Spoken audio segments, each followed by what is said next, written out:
It started with a letter. No sender, no stamp.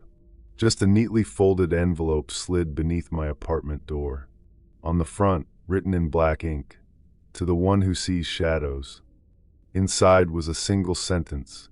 "You've been invited to the house on Larkspur Street. Arrive before sunset.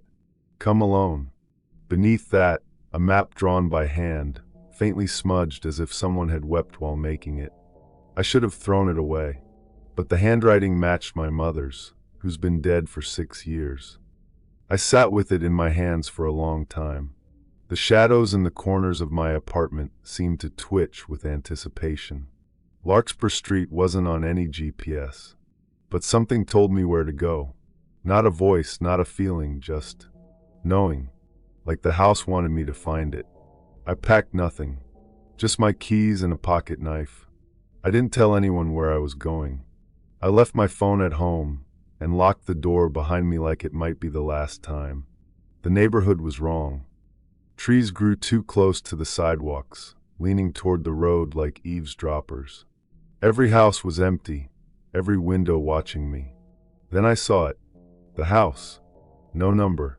Just a warped wooden door with a rusted knocker shaped like a crow's head. And above it, carved into the lintel, "Knock once. Wait. Then enter." The air turned cold. Not wind, not weather, just the sense that this place remembered winter even in summer. I stepped forward, heart pounding so loudly I thought it would wake the whole street. I knocked. Once. Not loud. The crow's beak echoed like it struck bone. I waited. Silence. Then a sound from inside, like breath being drawn in by something enormous. The door creaked open by itself. Inside, it smelled like old rain and burnt candles. The floorboards groaned with each step. The hallway stretched longer than it should have. Doors lined both sides, closed tight. A note hung from the ceiling on string. I reached up and read it. "Welcome. You are the 6th. The rules are posted in the kitchen. Do not break them." The kitchen was at the end of the hall. When I entered, 5 others were already seated. Each one looked like they hadn't slept in days. At the head of the table, an empty chair waiting for me. On the wall behind them, carved into the plaster, were the rules. 12 rules, scratched in with something sharp. My eyes locked onto the first 3. Rule 1, do not ask anyone why they're here. Rule 2, never leave a door open. Rule 3, if you hear your name, pretend you didn't. I sat. No one smiled. No one welcomed me. One woman, pale, eyes sunken, simply nodded almost imperceptibly. She mouthed something. "Don't speak at night." Dinner was cold. Boiled potatoes, unseasoned meat, a jug of water in the center of the table. We ate in silence, forks scraping plates like whispers on bone. No one looked at each other for long. Above the sink was a small, square window. Beyond it, blackness. Not night, black, like a curtain had been drawn over the world. I couldn't even see the outline of the backyard. The woman beside me dropped her fork. It clanged loudly. Everyone froze. Her hand trembled as she reached down to pick it up, but she stopped halfway and looked at the ceiling. A slow, dragging sound came from the second floor. Heavy footsteps, pacing. No one said anything. I looked at the rules again. Rule 7, do not drop metal after dark. No one moved until the footsteps stopped. They didn't stop all at once, more like they faded, one footstep at a time, until the sound bled into silence like water soaking into cloth. After dinner, we were led to our rooms. A tall man with no eyebrows gestured silently for me to follow. His shirt was buttoned wrong, and he carried a candle instead of a flashlight. The room was small. Bed, dresser, mirror. No windows. A note on the bed read, "Do not look into the mirror after midnight." I turned it around to face the wall. At 11:30, I heard someone crying. A deep, broken sob through the walls. It wasn't next to me, it was inside the wall. Not behind it. Inside it. I lay in bed, eyes on the ceiling, not blinking. I counted breaths. When the clock ticked past midnight, the crying stopped.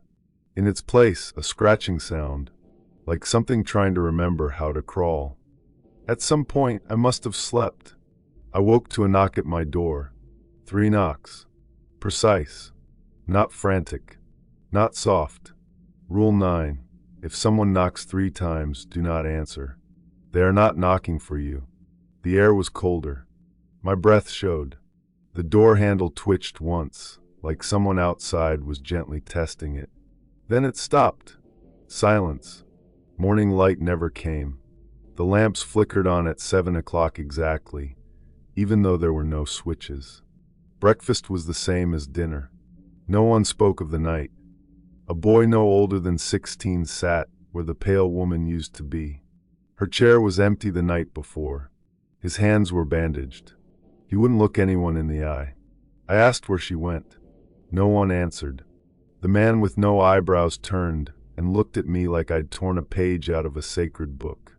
I realized I'd broken Rule 1. The boy spoke for the first time. She looked in the mirror. Everyone went still. He continued, voice quiet. It remembered her. No one finished breakfast after that. Later that day, the lights flickered. Once. Twice. Then they stayed off for 3 full seconds. When they returned, one of the doors in the hallway was open. The one none of us had seen before. It was a narrow door, barely wide enough for a person. Behind it, stairs leading downward carved from stone. No one had touched the handle. No one claimed responsibility. But we all saw it. Rule 4. If a new door appears, no one enters until it disappears. We waited. For hours. I stared at that narrow, dark stairwell, feeling like it stared back. By evening, the door was gone. Not closed gone. Wall smooth, as if it had never existed. The only sign it had been there was the smell. Damp earth and old blood. At dinner, the boy asked me quietly, "What did your letter say?" I hesitated. It said, "Come alone." He nodded slowly. "Then you're lucky." Mine said, "Bring someone." He looked away after that. That night, I didn't sleep. The mirror in my room faced the wall, but I could still hear a low, muffled voice coming from behind it. Not speaking, humming. A lullaby I almost recognized. Rule 11. If the mirror hums, do not hum back. I didn't, but I mouthed the words without meaning to. And when I did, the voice stopped, as if surprised to hear me remember. At 3:12 a.m. the mirror cracked. Just once, diagonally like a wound. I turned it back to face the wall again. My reflection smiled a second longer than I did. The next morning, a new face sat at the table. A man in a blue hoodie. Dirty shoes. Didn't speak. The boy's chair was empty. We did not ask. No one had to. The wall behind the table now had a new rule carved in, fresh and glistening. Rule 13. If someone disappears, don't say their name out loud. Not even once. The rule number changed in front of our eyes. Later, I tried to draw the house, the layout, the rooms. But every time I put pen to paper, the rooms rearranged themselves in my memory. The stairs flipped. Doors moved. One hallway looped. In the living room, I found a photo album. Old dusty. Inside, pictures of people sitting at the same kitchen table. Some faces I recognized, others not. All dated years apart. Some over a century ago. My own face was in the last photo. Not recent. Dated 1978. I dropped the book.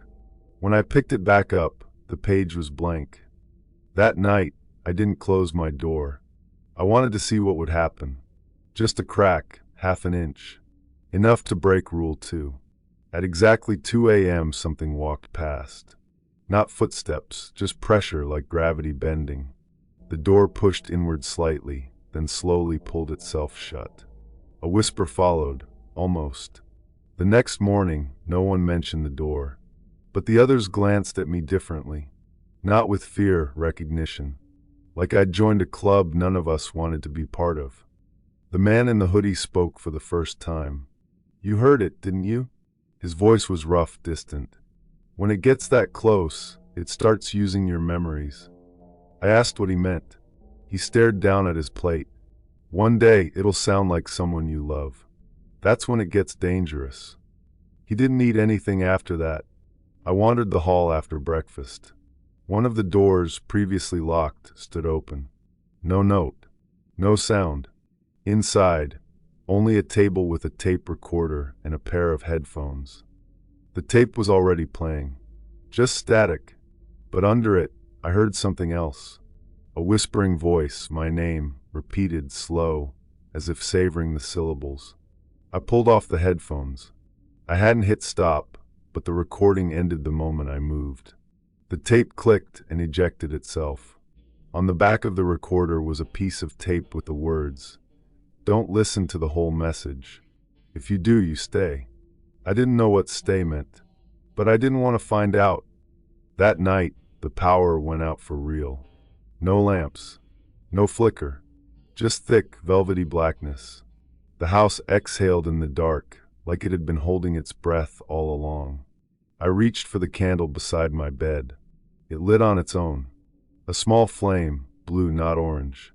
It made the shadows move wrong. Upward, not sideways. Stretching across the ceiling. My door opened without a sound. No footsteps.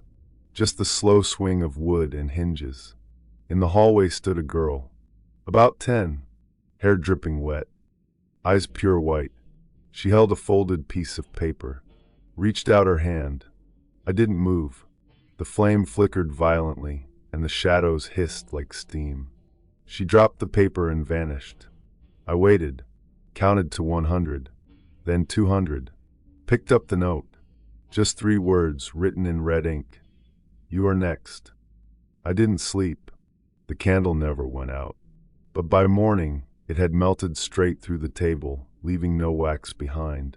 Only a circle of ash and a small hole burned into the floor. At breakfast, no one sat beside me. The man in the hoodie was gone. The woman with sunken eyes was back, but her mouth had been sewn shut. Not with thread, with hair. I whispered to her, "Did you leave?" She didn't nod. She blinked once slow, then again faster. Morse code? I didn't know. But the last blink was long, like a warning. Don't ask again. I began to lose track of time. The clocks still ticked, but they didn't match. One said 10 a.m., another 2:47. The one in the kitchen had stopped, but the second hand kept twitching forward and back. Rule 5. If the clocks disagree, trust the one in the basement. No one had ever mentioned a basement. I asked once. Everyone looked down at their feet and said nothing. I found the basement door behind the pantry. Unmarked, hidden behind a false shelf. When I opened it, a warm breeze blew out, not cold. It smelled like a forest after rain. The stairs were mossy stone, worn smooth. At the bottom, a single bulb swayed on a cord, flickering. On the wall across from it, a grandfather clock. Its pendulum moved in slow, syrupy arcs. The time read 6:06. I checked my watch. It said 1:14. The hallway clock upstairs, 11:03. I wrote down 6:06 on my hand. When I looked again, the ink had disappeared. On the way back up, I heard my name again. This time from inside the walls. Not whispered. Sung. Like a choir in an empty church. I didn't respond. I didn't even blink. Back in my room, someone had left a book on my bed. Leather-bound. No title. Inside, names, dates, and red slashes through most of them. Pages and pages. I found mine on the second to last page. Next to it, blank space. But below that, another name had already been written in dark ink. A name I hadn't spoken in years. My brother's. We hadn't spoken since the funeral. I stared at the page until it faded, the name vanishing like dust blown from a windowsill. The book snapped shut on its own. When I opened it again, all the pages were blank. That night, I dreamed of the house as a living thing. Breathing. Watching. The hallways were lungs. The doors eyelids. The mirror in my room was a mouth, whispering my secrets to the dark. When I woke, My room had changed. The mirror was gone, replaced by a window that looked out onto a black field, filled with standing figures, motionless. They all faced the house. I squinted, trying to see more. One of the figures raised its hand and waved. Just once. Then it stepped forward, and the rest followed. Silent, in sync, marching toward the house. I closed the curtain. There were no footsteps, no knocks, but I knew they were already at the walls, pressing their hands against the siding. Listening. Rule 12. If they come, pretend you've already left. I lay in bed with my eyes closed, pretending to snore. I whispered goodbye under my breath, over and over like a prayer. The lights flickered, then flared so bright they popped. The air turned electric, and for one breathless second, I saw a shape through the wall. It had my face, but it wasn't me. I woke up to find my name missing. Not forgotten, gone. I couldn't recall it, couldn't pronounce it, couldn't even think it. When I tried, my mind went blank like static. Everyone at breakfast wore the same expression, distant, dull, scrubbed clean. No one used names anymore. They just stared straight ahead, waiting for the next rule to appear. I looked in the kitchen mirror and saw myself as a child. No movement, just a still image. The child version of me held a key. When I blinked, the mirror shattered from the inside. Inside the cracks, I saw moments from my life, birthdays, losses, my brother's funeral. But they twisted like film melting in a projector. The house was editing me. I ran to the hallway. A new door had appeared. Not like the others, this one was warm, breathing, covered in veins. I touched the handle, and it pulsed like a heartbeat. Inside, a room filled with mirrors, all reflecting different versions of me. Older, younger, smiling, screaming. Some missing eyes. Some watching silently. One of them mouthed, "You were always here." I dropped to my knees. The floor beneath me turned to glass. Through it, I saw every person who'd stayed in the house before, trapped beneath the surface, repeating the same day. Their lips moved in unison. Remember, and you escape. Forget, and you begin again. The room began to shake. The mirrors shattered, and behind each was another hallway. I chose the darkest hallway. No light, just instinct. My fingers brushed walls covered in scribbled rules, some I'd never seen. Rule 27. If you make it to the end, don't look back. I looked back. A figure stood there. Me but older, covered in ash, smiling. He whispered, "I broke the loop once too. It just started again." And then he vanished. At the end of the hallway, a door. Normal. Wooden. I opened it, back to my first day. Same letter. Same cold dinner. Same rules carved on the wall. Same pale woman at the table. No one looked at me like I was new. They just nodded, like they'd been waiting. The boy from before sat across from me again. He asked, "What did your letter say?" I couldn't answer. I didn't remember getting a letter. Only a voice. Only the house. Watching. Waiting. Rewriting. As the lights flickered, a new rule burned itself onto the wall. Rule 30. When you realize the loop, it's already too late. The room dimmed. Everyone smiled. And across the table, the woman whispered, "Welcome back." That night, I sat in silence as the house groaned around us. The fireplace burned blue. The clock ticked backward. Someone upstairs screamed once. No one moved. I asked the boy, "How long have you been here?" He didn't answer, just stared at me and said, "You asked me that last time too." Down the hall, the humming returned, softer this time, more familiar, like a mother's voice long lost. It wasn't luring me. It was reminding me. The rules changed overnight. They no longer made sense. Rule 3, feed the silence. Rule 8, names don't belong to you. Rule 14, if you find the door again, knock twice. Not 3. Never 3.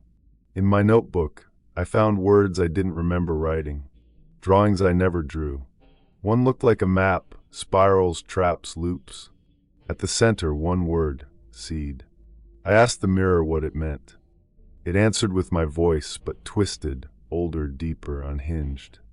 Because one of us has to stay, to grow the next one. The next morning, the boy was gone. In his place, a new girl. Quiet, wide-eyed, holding her letter. I didn't need to ask what it said. I already knew. I felt something shift inside me, like I'd become part of the house, its memory, its muscle, its mouth.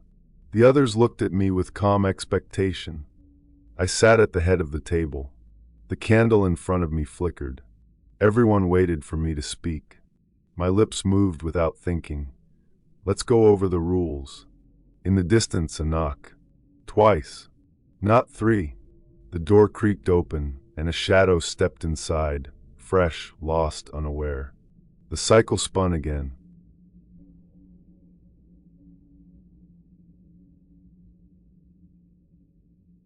You've heard the rules, but what happens when the house breaks them first?